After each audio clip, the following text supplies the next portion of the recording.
Voltando então com o nosso programa Culturas e Identidades, eu até gostaria de, em público, agradecer ao professor Gandra e ao professor L'Oréal pela coragem, né, de nos colocar em outras releituras, outros pensamentos, né, sobre a história, porque realmente isso aí deve sim ser contextualizado, deve ser refletido e repensado por todos aqueles que realmente têm a finalidade, né, de levar conhecimento aos nossos alunos.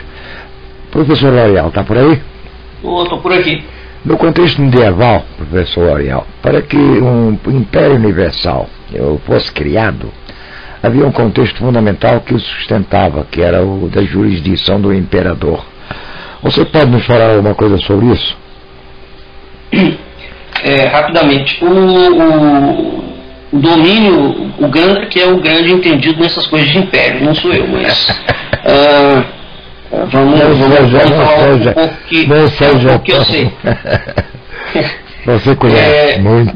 Dentro de um contexto romano, o que a gente viu até agora e assim, que é o que eu gostaria de falar aos nossos ouvintes.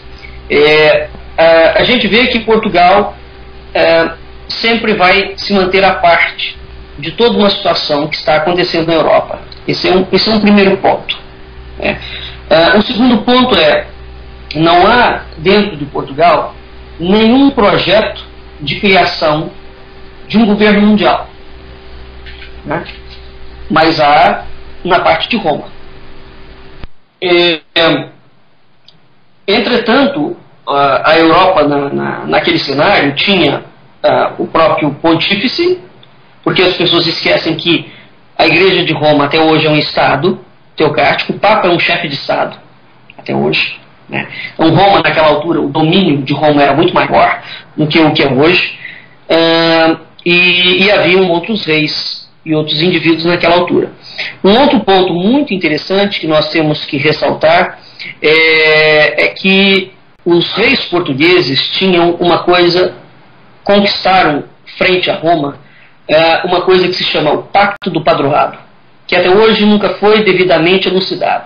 E o Pacto do Padroado só pode ser entendido à luz dessa questão do império, da jurisdição do imperador. Por quê? Ora, porque os reis portugueses eram, embora não sendo, eram como se fosse rei e pontífice. Era rei e sacerdote ao mesmo tempo. Isso é um título, era um atributo de função que unia o poder temporal e o poder espiritual. É o atributo que Roma sempre buscou. E, curiosamente, Portugal, na calada da noite, consegue fazer determinadas coisas e ter algumas atitudes históricas, que não é o momento agora da gente citá-las, né, sobrepondo a autoridade romana exatamente por conta desse pequeno gatilho ao Pacto do Padroado. Muito bem, falando assim rapidamente, o que é o Estado? Hoje a gente chama de Estado. O Estado implica uma comunidade de pessoas sujeitas a um poder, onde esse poder emana dessa comunidade, ele se destaca dessa comunidade, né? Então, nós podemos falar em soberania do Estado, né? E há um tipo de soberania em que existe uma separação entre a comunidade e o poder político instituído. Aqui nós temos que lembrar, nos primeiros programas que nós tivemos, a gente viu que durante toda a história de Portugal, essa separação não vai existir. Porque o rei, para ser rei em Portugal, ele tem que ser aclamado pela comunidade. Então, aqui entra um primeiro ponto. O Estado, Portugal sempre foi Estado. E um Estado onde não há uma separação muito clara ou muito contundente entre a comunidade e o próprio rei. Né? Por outro lado, essa ideia onde a gente faz coincidir um poder político, né, a soberania de um poder político e o poder do povo, como o Estado moderno, né, do tipo que a gente tem hoje, o Estado europeu, essa construção é uma construção muito, muito mais tardia. E até esse Estado se formar, aliás, ele só se formou porque introduziu-se entre o povo e a eclésia um outro tipo de coisa, que é o que a gente vai ver. Então as situações são mais complicadas do que aparentemente assim, essa história simplificada que nos contam, né? O poder político centralizado, o que ele faz? Ele evita a desagregação do Estado, aparentemente, né? Quando a gente pensa num ditador, o que é o ditador? É um poder político centralizado, né? Então, mesmo que ele tenha pequenas unidades territoriais, digamos assim, que um país seja dividido em estados menores, se ele tem um ditador, o ditador é a garantia de unidade, tá? O que Roma pretendia naquela altura? Criar um poder político centralizado, um poder político-religioso centralizado. E esse poder político-religioso centralizado era um poder espiritual e temporal fundido, né? Eles precisavam de criar um rei do mundo, e esse rei do mundo submetido ao poder papal. Para isso, o que tem que fazer? Existe uma necessidade de pacificação ou de acomodação de povos estrangeiros ou de povos bárbaros sob aquele poder. De novo, nós temos uma diferença em relação a Portugal. Portugal nunca tentou constranger os povos estrangeiros para criar um poder político centralizado, né? Então a gente tem uma vertente de soberania muito diferente. Contra essa vertente de soberania, que é o projeto de Cunha, nós temos uma situação política em Portugal, dentro de uma esfera interna, porque o rei português também é um rei. Cristo aparece, ele é um rei, além de ser dotado de realeza divina, ele é um rei que foi ungido pela figura de Deus. Ele é um pontífice, é uma unção, porque aquela visão que aparece no campo de Ourique é uma unção transcendente. Então o rei de Portugal é uma figura extremamente poderosa e que faz frente, e é perigoso, esse cenário é perigosíssimo frente ao que Roma está querendo construir. Então, quando se fala que Portugal, que é o país, é o Estado europeu mais antigo, refere-se exatamente a isso, né? Em que você tem uma comunidade e essa comunidade se conecta diretamente com o rei, tá? Nesse contexto, a gente recua a história de Portugal. E Portugal vai lidar com essa jurisdição do Império de uma forma muito interessante. Porque é interessante, embora os reis portugueses tenham a si como uma dinastia de reis ungidos pelo próprio Cristo, eles não puxam para si, e quem vai puxar é somente Dom Sebastião, eles não reivindicam para si essa preocupação, digamos assim, de uma jurisdição imperial absoluta. É interessante isso na história de Portugal. E por que os reis praticamente voltam as costas a essa jurisdição imperial, que era uma preocupação da Europa como um todo, né? Então, o que é o Império de Roma ao Renascimento? Assim, vamos falar rapidamente. O Império, nós tivemos indivíduos que se arrogaram o título de imperadores: Augusto, Constantino, Carlos Magno, Otton e Carlos V, né? Todos esses indivíduos vão divulgar a índole divina do imperador. Portanto, o imperador, naquela altura, ele comanda tudo. Ele comanda os exércitos, ele comanda o sacerdote, ele comanda os cidadãos. E o próprio imperador é o cidadão mais excelente. Daí a palavra príncipe. O imperador é também um príncipe. Então, dentro da proeminência do poder civil, o imperador ele manda sobre o poder civil, ele manda sobre o poder militar e ele manda sobre o poder religioso. Com a cristianização dos povos do Império Romano e a conversão de Constantino, por exemplo, onde Constantino abraça, né, Roma, o cristianismo passa a fazer parte da política oficial do Império Romano, o imperador Constantino recebe um carisma cristão. O que significa isso? Constantino cria um tipo de império onde você tem um único povo, uma só fé, uma só cultura, sob a tutela, sob a batuta, debaixo da asa do Imperium. Então, durante o século V, quando se desmorona o Império Romano no Ocidente, onde a gente tem as chamadas invasões germânicas, né, você tem toda a Roma ruindo, a Roma antiga ruindo. E existe a criação do Império Romano do Oriente, com Justiniano. Então, Justiniano ainda tenta chegar até Roma, né, tenta refazer essa unidade imperial de Roma a partir do século V, mas não consegue. O que vai acontecendo? Teodorico, Justiniano, os visigodos, os francos, os lombardos, os sarracenos, enfim, existe uma sequência de povos que vão fazendo uma série de rupturas territoriais, políticas, sociais, que havia no antigo Império, porque o Império dominava o poder social, o poder político, o poder de guerra e o poder religioso. Então, a partir do século V ao século VIII, a Europa está literalmente destruída. Não há unidade territorial, não há unidade política, não há unidade social sob nenhum aspecto, nem sob a batuta do Império Romano do Ocidente.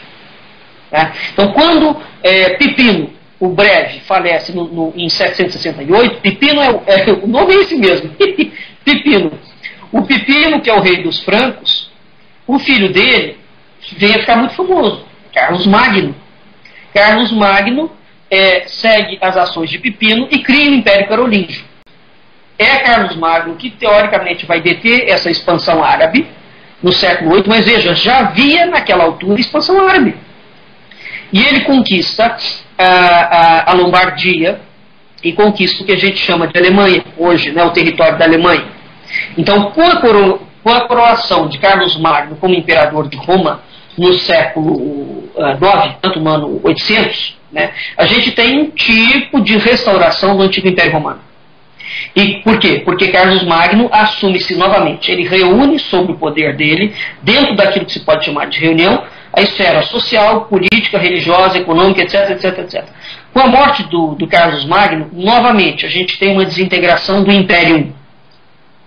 Tá?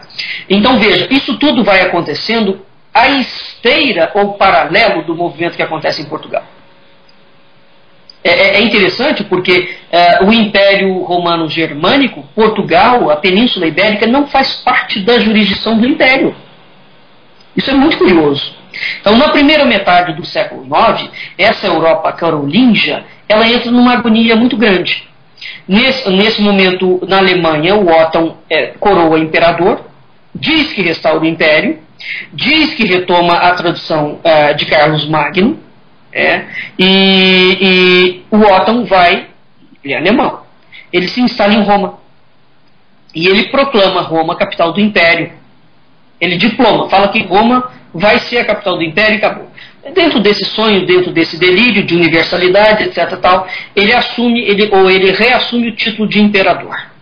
E lembrando, nessa altura, os templários já estavam ali mais ou menos nessa situação, Portugal não existia, mas já estava naqueles estertores. Nós estamos exatamente nesse grande bochicho do Império. Então, o que vai acontecer? É isso que Cluny está pretendendo. Porque é o Império, na figura do imperador, que unifica tudo.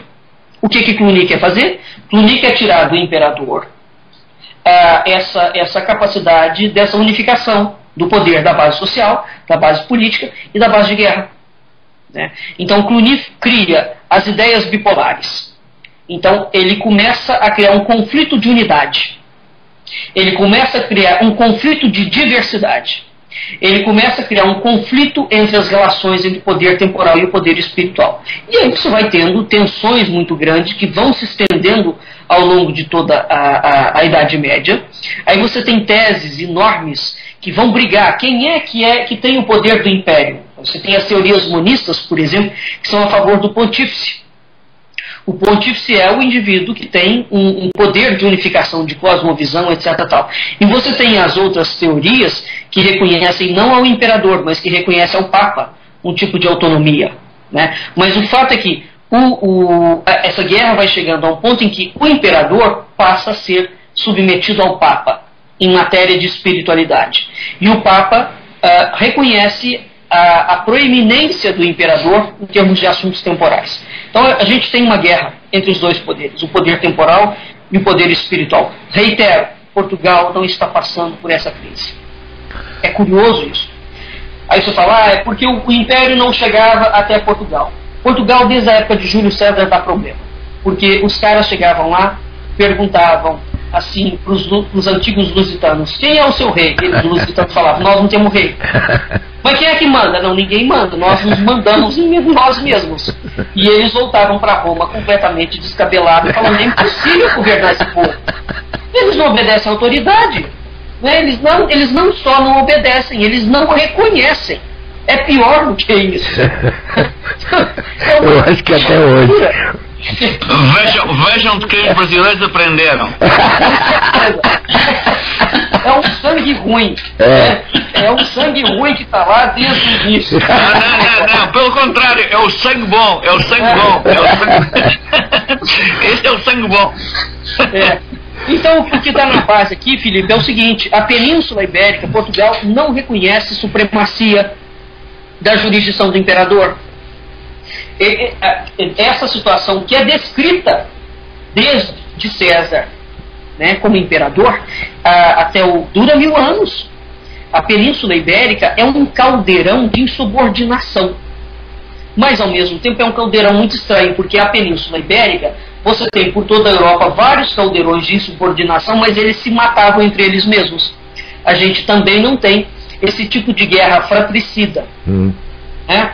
Então, o que vai acontecendo? Vai se criando um tipo de legislação que é a legislação do Império e a legislação civil, certo? Então, vão se criando normas tanto para o Imperador quanto para o Papa poderem legislar. Bora. Dentro desse contexto, nessa ambiguidade, cria-se de fato um bloco imperial. Quando a gente fala o Império de Carlos Magno, até onde ia esse império? Esse império ia do Atlântico até Elba, dos Pirineus, Mar do Norte, pega os Alpes, as ilhas, com exclusão, pega o Adriático. O Adriático está lá na Grécia, né? Macedônia, está lá embaixo. Com exclusão da Península Ibérica, das Ilhas Britânicas e da Itália Meridional, que é a Itália que vai ser dominada futuramente pela máfia. Aonde está o Império de Otton? Otton governa, de fato, somente na Itália, na Alemanha e na Borgonha. Não entra a França fica de fora, não entra a Inglaterra, não entra a Península Ibérica. Então, o que se chama Império Romano-Germânico, esse império, ele tem como patrimônio, além da Alemanha, a Itália, só. E uma parte da Itália. A Itália Meridional não entra nisso. Por conseguinte, o conteúdo do Império, esse regime imperial, ele é um conjunto de ideias, em que ele precisa, para se manter ele tem que ter uma coesão interna. Para você ter uma coesão interna, todos os povos que não rezarem na mesma cartilha têm que ser eliminados. Entendeu? A política é exatamente essa. Ou seja, ele é a base do que a gente chama hoje de federação. É isso que vai originar o Estado moderno, né? Esse grande Leviatã. E como é que esse imperador se impõe? Em cima de lei. Ele tem que implementar normas, ele tem que implementar instituições, ele tem que, ao mesmo tempo, reconhecer os costumes regionais e locais. Roma, de certa forma, sempre reconheceu, porque senão não dava conta de se manter também. Aí, dentro dessa discussão, o que é preciso ressalvar? Portugal nunca esteve sujeita à jurisdição imperial, nem de Carlos Magno, nem de Otton.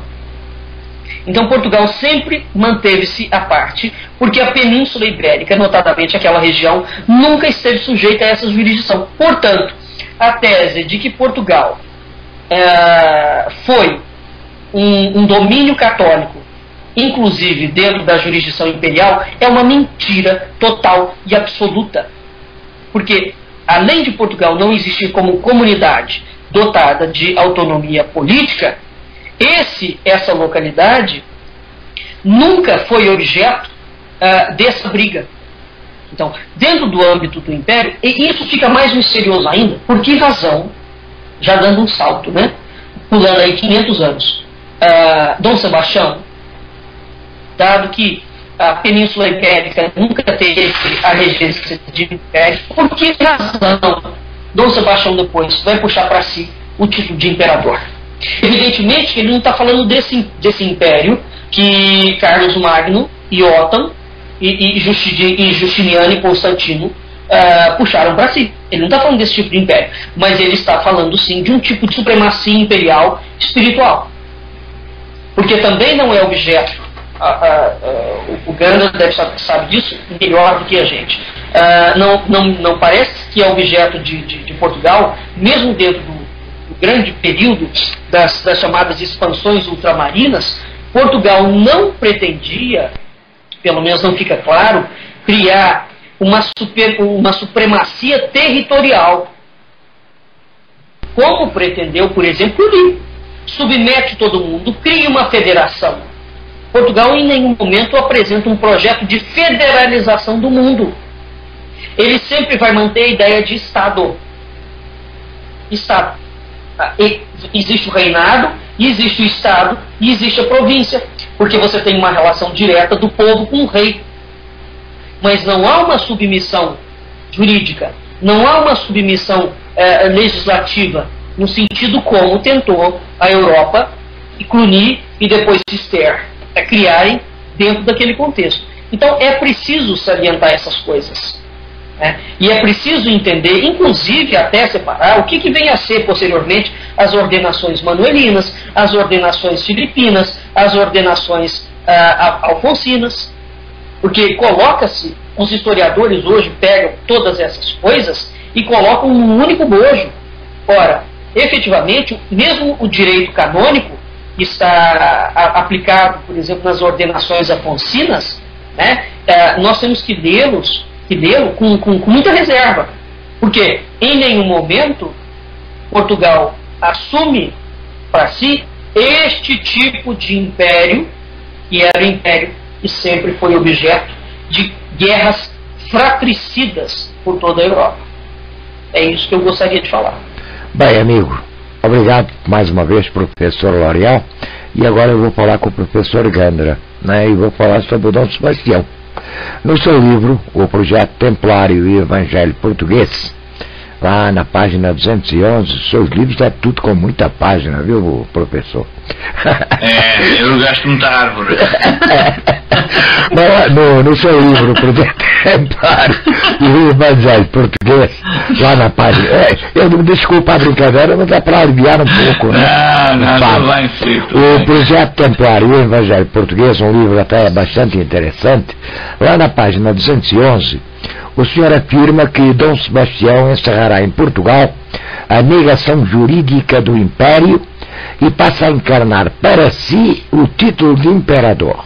Quer dizer, aquilo que eu ouvi do L'Oréal agora não condiz muito. O que é que significa isso realmente? Qual é a relação desse título de imperador com o projeto de implantação de um governo universal? Existe alguma relação nisso? Bem, o L'Oréal, isso não tem nenhuma contradição com aquilo que o L'Oréal disse. O L'Oréal falou exatamente na questão do Dom Sebastião ter sido, digamos, a exceção àquilo que era a norma em Portugal até então, e ter adotado para si o título de imperador e também o título de majestade, que é outra das digamos, dos adjetivos ou dos títulos que vêm associados ao de imperador. Mas, portanto, não tem nada de estranho. A única coisa que podemos dizer é que, efetivamente, o Dom Sebastião, nessa altura, além de adotar o título, adotou também coroa fechada. E, portanto, a coroa fechada, coroa de império, portanto, diferente da de rei, que é aberta.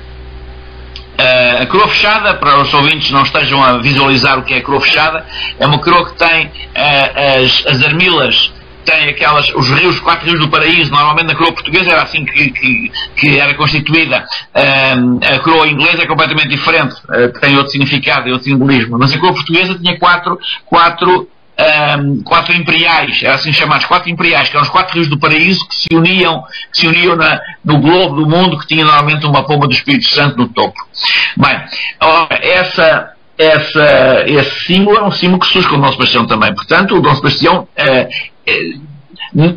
faz portanto a adoção desse estatuto, e ao fazer a adoção desse estatuto, evidentemente toda a política anterior portuguesa fica não prejudicada, mas digamos que é transfigurada num novo plano, num plano é como se, imagine-se como se a Igreja Universal, portanto neste caso a Católica, a Igreja Universal, católica significa exatamente isso, não é? Universal, passasse a estar na posse do rei de Portugal. O rei de Portugal, a partir dessa altura, é mesmo rei e sacerdote simultaneamente. E portanto, o Império, aquilo que se chama o Império e a fé, ou a fé e o Império, melhor dito, até por esta ordem, passam a estar na mão do rei, passam a estar na posse do rei. O rei é, portanto, aquele que define o critério da fé e aquele que define também, em termos civis, a lei civil. E, portanto, a lei de Deus na terra, porque o rei de Portugal sempre foi, desde o Afonso Henriques, rei de Portugal, por graça de Deus. Portanto, o rei de Portugal sempre foi um rei de origem divina, de direito divino, e só com uma característica particular, é que o rei de Portugal, embora fosse um rei de origem divina, tinha que ser sufragado pelo povo. Sem o sufrágio do povo não poderia nunca ser rei. Portanto, a questão que se coloca é a seguinte: há uma diferença abissal entre duas formas de legitimação do poder que parecem ser a mesma coisa, mas não são. Imagine, um rei que se autolegitima não é diferente de um rei que é legitimado pelo povo. Ou seja, Deus passa o poder ao povo e é o povo que o transmite ao rei. E, portanto, é esta a visão portuguesa da coisa. E ao rei e ao imperador. E, portanto, é muito curioso, porque isto, evidentemente, corresponde ao final da negação do Império em Portugal. E, portanto, a assunção, em suma, do Império em Portugal, do Império Português e do Quinto Império, porventura, num futuro mais ou menos breve. Porque era esse o projeto de Dom Sebastião. Pronto, em suma, não sei se há alguma questão que desejem ver melhor esclarecida, mas em suma é esta questão que se coloca com Dom Sebastião. Dom Sebastião marca efetivamente o final de um determinado estatuto da monarquia portuguesa e a entrada em vigor de um novo estatuto da monarquia portuguesa, já não enquanto monarquia no verdadeiro sentido do termo, mas enquanto império. Mas o que eu quis colocar, e talvez até eu não tivesse entendido direito, é que o Ariel falou que Portugal nunca teve uma motivação de império, não é? E pelo que eu estou vendo aqui, houve uma relação do Dom Sebastião ao se proclamar um imperador. Sim, o Dom Sebastião exatamente marca isso. O Dom Sebastião é quem assume esse estatuto, efetivamente. Antes disso, antes de Dom Sebastião não havia esse estatuto. O rei de Portugal não se entendia como tal. Aliás, o L'Oréal disse várias coisas muito interessantes, como por exemplo, chamou a atenção para a circunstância de que o Império Português, o Império, digamos, ultramarino português, não era um império de extensão, não era um império de extensão, era um império completamente diferente desses. Portanto, Portugal não pretendia ocupar território. Aliás, foi por causa disso mesmo que no século XIX houve a célebre questão do mapa cor-de-rosa na África. Nós não ocupávamos território, ao contrário dos ingleses que ocupavam território. Nós simplesmente mantínhamos pontos-chave sob o nosso domínio, pontos-chave estratégicos, e depois fazíamos pactos de tratados de não agressão e de cooperação com as potências regionais, o que é completamente diferente. Ou seja, nós não conquistávamos as potências regionais, nós estabelecíamos pontes com as potências regionais, e essas pontes muitas vezes até fortificavam de outra maneira. Por exemplo, uma das nossas técnicas, vamos chamar assim, para estabelecer essas sintonias regionais, era, por exemplo, eram os casamentos mistos. Meninas nobres, jovens nobres ou nobilitadas, que eram dadas em casamento com dotes bastante interessantes a chefes locais, seja fossem eles hindus, persas, muçulmanos, chineses, etc. E por via disso, evidentemente, criaram-se alianças fantásticas, porque repare-se, ao fim de 2 gerações já ninguém sabia quem era português, quem era quem não era. E, portanto, isso foi uma das políticas usadas por Portugal para criar uma unidade que, na realidade, não era exclusiva portuguesa, mas era uma unidade que toda a gente se sentiria bem em casa, sem nunca pensar o outro como intruso ou como conquistador. E isso aconteceu na nossa forma de estar. É por isso que ainda hoje, quando vamos a Goa, por exemplo, os goeses dizem que são portugueses. Se, por exemplo, fomos a Bombaim ou outra qualquer cidade não portuguesa, mas ocupada pelos ingleses, os hindus dizem que são hindus, ou que são indianos, não são ingleses. Portanto, é este tipo de coisas que convém que sejam chamadas à colação para percebermos que há diferenças efetivas nestes processos.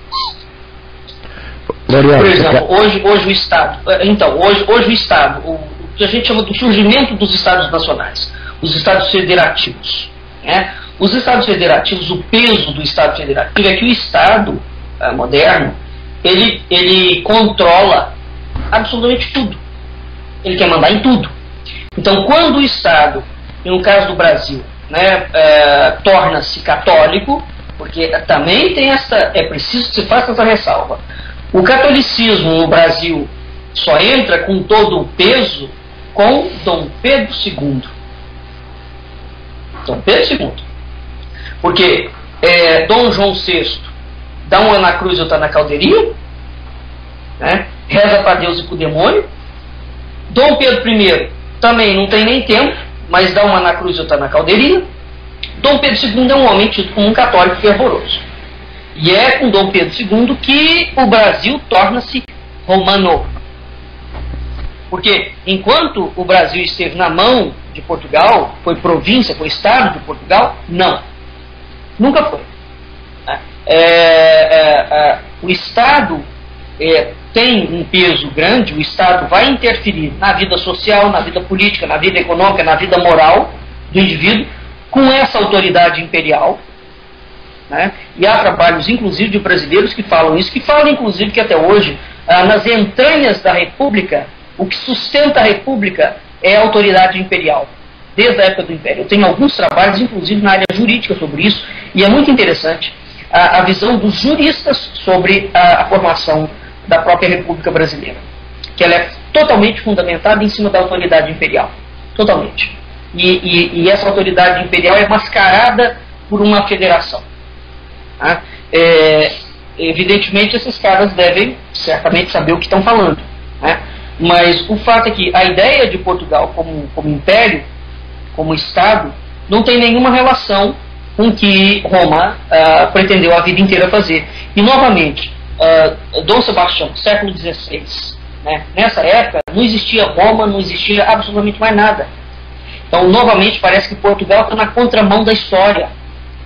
Porque, enquanto estão surgindo outras coisas, Portugal reviveu um processo que era do início do cristianismo, ou diante do cristianismo, que você tem Roma é fundado por Rômulo e Rêmulo, né? Então você tem essa tradição da união do poder imperial, do poder real com o poder temporal, o poder espiritual com o poder temporal.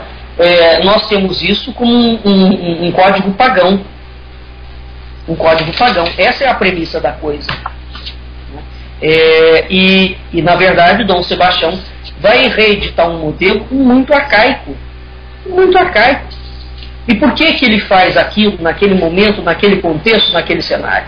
Isso também seria preciso pesquisar com muito mais acuidade. Porque tudo que nos ensinam é que Portugal é sempre um país muito atrasado. Enquanto ninguém jamais falava em imperador, Portugal reedita um imperador. Agora, que tipo de império nós estamos falando? Porque não é um projeto de dominação ou de criação de federações. Portugal não está federalizando o mundo inteiro, não federalizou Goa, não federalizou Macau, não federalizou o Brasil, ele não está federalizando nada. Do que nós estamos falando efetivamente? Né? E tanto não federalizou, quer ver uma outra prova disso? Nesta administração do poder do Império Português, do Império Ultramarino, né, o que se convencionou chamar o Império Ultramarino, quem manda são os comerciantes. Quem manda ali dentro não é Portugal. Portugal recebe o quinto. tem lá, evidentemente, as leis que são regidas pelas ordenações do rei. Né? Evidentemente, você tem que ter um mínimo de ordem. Agora, exceto esse mínimo de ordem, a coisa corria à revelia. A revelia. E essa vem a ser, inclusive, uma das razões, aliás, do Laurentino Gomes, no livro dele, em que ele fala muito mal dos imperadores, mas ele ressalta algumas coisas interessantes. Uma das grandes dificuldades que tanto Dom João VI, quanto Dom Pedro I e Dom Pedro II tiveram, foi exatamente por conta dessa política de Portugal, porque o Império Brasileiro teve que pagar, recomprar dos senhores das capitanias hereditárias os territórios. Porque o Brasil era essas porções eram tão independentes, que de fato a terra era deles, não era do rei. Então, para manter o que a gente chama de unidade territorial do Brasil, Portugal teve que comprar isso tudo de volta. E gastou uma grana federal nesse processo de indenização. E não foi fácil, porque uma das rebarbas desse processo de indenização, por exemplo, é a revolta que acontece em Pernambuco. Né? Explode revolta em tudo quanto é lugar, porque esses caras não querem vender a terra, porque aí sim, nesse momento, Portugal passa a ter um domínio, né, de solo português. Mas a história do Brasil foi muito diferente daquela história que nos contam. Então, o moderno Estado europeu, os Estados nacionais, os Estados laicos, etc. Eles encerram dentro deles essa ideia imperial, muito mal engendrada, mas essa é a razão pela qual os Estados são extremamente opressores, porque a ideia de império, que vem desde o período de Roma, é muito opressor. Você controla literalmente tudo na vida do indivíduo. Então o Estado tem um peso muito grande. Quando se fala que o Estado tem que ter um peso menor, novamente, vamos entender o que Portugal fez. Com 1000 anos de antecedência, o Estado era pequeno. E ele atribuía, compartilhava com os nobres a gestão do território. A gestão do território. Os nobres tinham os territórios como pequenas empresas, ou como grandes empresas. Essas empresas, evidentemente, tinham que ser lucrativas para pagar imposto para o rei. Então, Portugal inaugura, sim, N coisas. Uma dessas coisas é esse Estado pequeno. Então, evidentemente, o cenário, o Império Português, mesmo com o chamado vigor da expansão ultramarina, há uma ideia imperial, sim. Mas é preciso entender qual é a conotação dessa palavra. Então, a consciência imperial que a gente tem, e que Portugal vai ter desde tudo sempre, aí eu repito aquela pergunta que eu deixei no ar no programa passado, que é uma indagação. Por que Portugal acolhe com tanta força o culto do Império do Espírito Santo? Se Portugal nunca teve império, né, do lado de Roma. Então, de onde é que já existia esse tipo de consciência imperial? É uma consciência. E é uma consciência do espírito, não é uma consciência material. E esse tipo de memória gloriosa, essa memória tem. E essa memória foi sendo propagada. Então, quando se fala da propagação da fé e do império, essa fé não é católica e esse império não é católico. É um outro tipo de fé e é um outro tipo de império. Bem, gente, nós estamos chegando ao final, então, de mais um programa Culturas e Identidades. Agradecendo aos professores por mais essa aula maravilhosa. O tema do próximo programa vai ser Portugal, o Brasil e o Milênio Universal, mas a parte 3, né? Será a última parte, professor? A última parte. Tá, ok. E nós nos despedimos então, desejando a todos um maravilhoso final de semana.